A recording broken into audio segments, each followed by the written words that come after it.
IDLC পরিবর্তনের পথে Bangladesh. সদ্যবিদায়ী December মাসে দেশের রেমিটেন্স এসেছে 263 কোটি 90 লাখ মার্কিন ডলার, যা দেশের ইতিহাসে সর্বোচ্চ। দেশীয় মুদ্রায় প্রতি ডলার 120 টাকা ধরলে যার পরিমাণ দাঁড়ায় 31,668 কোটি টাকা। একক মাস হিসাবে আগে কখনোই এত পরিমাণ রেমিটেন্স আসেনি। ডিসেম্বরে প্রতিদিন গড়ে দেশে এসেছে 8 কোটি 51 লাখ ডলার রেমিটেন্স। রিপোর্ট করছেন ইফতেসামুল গনি। বাংলাদেশের অর্থনীতি সচল রাখতে সবচেয়ে বেশি গুরুত্বপূর্ণ ভূমিকা রাখেন প্রবাসীরা। তাদের পাঠানো রেমিটেন্সের উপর ভর করে শক্তিশালী ভিত গড়তে যাচ্ছে দেশের অর্থনীতি। রাজনৈতিক পট পরিবর্তনের পর থেকে যেন রীতিমতো ঝলক দেখাচ্ছে বাংলাদেশ। এদিকে চলতি অর্থবছরের জুলাই মাসে বৈষম্য বিরোধী ছাত্র আন্দোলনের ফলে রেমিটেন্স প্রবাহ অনেকটাই বিঘ্নিত হয়। ফলে 5 আগস্ট গণঅভ্যুত্থানে শেখ হাসিনার সরকার পতনের পর অন্তর্বর্তী সরকার দায়িত্ব নিলে প্রবাসী আয় বাড়তে থাকে। এরই ধারাবাহিকতায় দেশের ইতিহাসে সর্বোচ্চ রেমিটেন্সের রেকর্ড হয়েছে।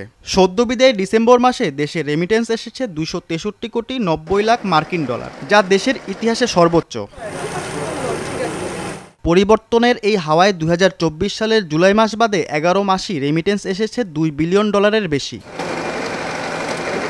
রেমিটেন্সের এই ঝলক জুলাই আগস্টের বিপ্লবের ফলাফল বলে মনে করেন এই অর্থনীতিবিদ। দেশে যে ইতিবাচক পরিবর্তন ঘটেছে তার ফলে যারা প্রবাসীরা আছেন তারা একটা উৎসাহ বোধ করেন এখন।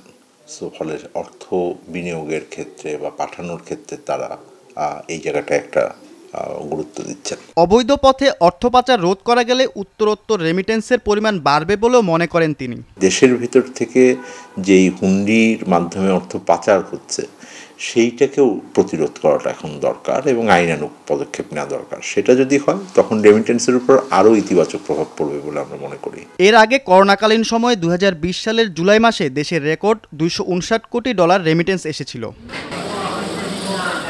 ইফতেসামুল গনি, RTV, ঢাকা।